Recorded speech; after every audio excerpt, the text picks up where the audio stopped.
আমাদের মতন মেয়েদের, মায়েদের জীবনটা কিন্তু গল্পের মতন সাজানো বা স্ক্রিপ্টেড নয়। আমাদের নানা রকম দায়িত্ব, কর্তব্য থাকে।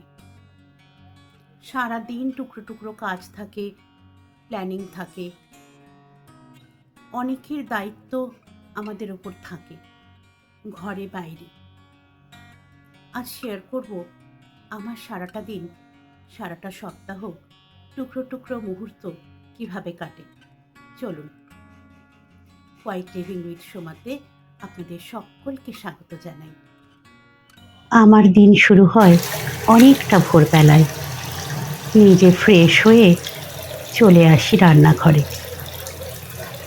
কারণ আমি ভোরবেলা বেরিয়ে যাই যাতে মেয়েরা টিফিন নিয়ে যেতে পারে, ওদের যাতে কোনো রকম বাইরের খাবার খেতে না হয়, পুষ্টির অভাব না হয়। সেই জন্য রাত্রেবেলা খানিকটা প্রিপারেশন করে রাখি, ভোরবেলা আগে টিফিনটা ওদের রেডি করে দিই, তারপর চলে আসি নিজে রেডি হতে। সামান্য নিজেকে একটু সাজিয়ে গুছিয়ে নেওয়া, যাতে সকাল থেকে কাজ করার এনার্জি পাই। সেজন্যই নিজেকে একটু সাজিয়ে গুছিয়ে রেডি করে নিই। তারপর এক কাপ কফি, সারা দিনের এনার্জি বুস্টার। কফিটুকু নিয়ে চলে আসি ব্যালকনিতে। এই সময়টুকু বড্ড ভালো লাগে। ব্যালকনিতে পাখির আওয়াজ, এক কাপ কফি নিয়ে বসে একটু তাজা বাতাস টেনে নিই। সারা দিনের অক্সিজেন বোধহয় ওইটুকু সময়ে শরীরের ভিতর চারিয়ে যায়। তারপর আর কি, ব্যাগ কাঁধে নিয়ে বেরিয়ে পড়া কর্মক্ষেত্রের উদ্দেশ্যে। তখন আর সংসারের কথা মাথায় থাকে না, তখন শুধুই কাজের জায়গা।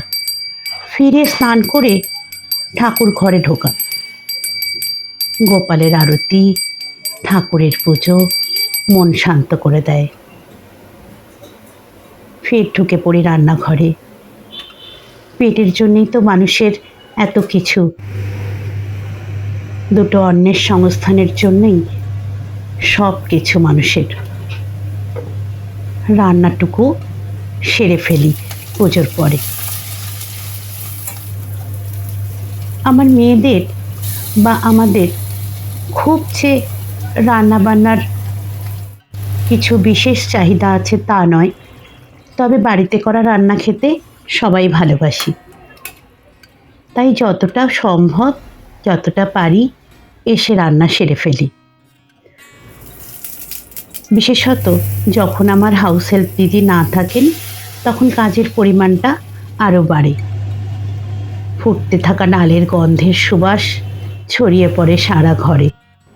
এই ভাত ডালটুকুই জীবনের পরম শান্তি আসলে।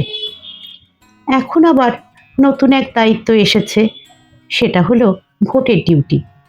দুপুরবেলার দিকে বেশিরভাগ দিনই বেরিয়ে যেতে হয়, আর ভোটের ডিউটি না থাকলেও মেয়েকে বিকেলের দিকে স্কুল থেকে পিক করতে আমাকেই যেতে হয়। এখন ভোটের ডিউটির জন্য প্রতিদিনই বেরোনো, তাই দুপুরে আবার রেডি হয়ে নেওয়া বেরোনোর জন্য।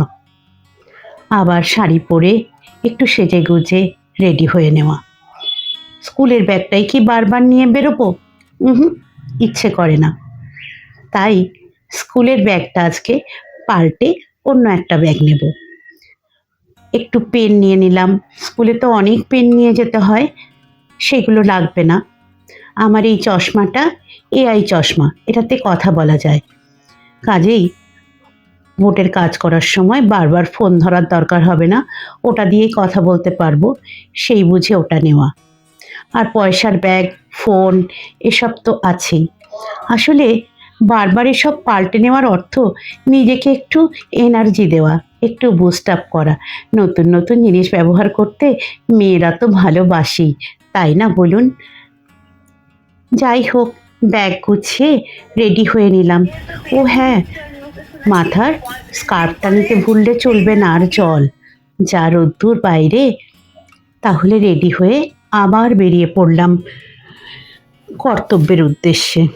ফিরেই দেখি সন্ধে হয়ে গেছে, সন্ধে দেওয়া।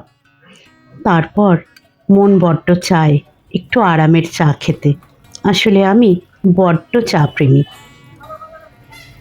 এক কাপ চা নিয়ে আবার একটু মি টাইম কাটানো, একটু নিজের মতন করে আরাম করা আর কি।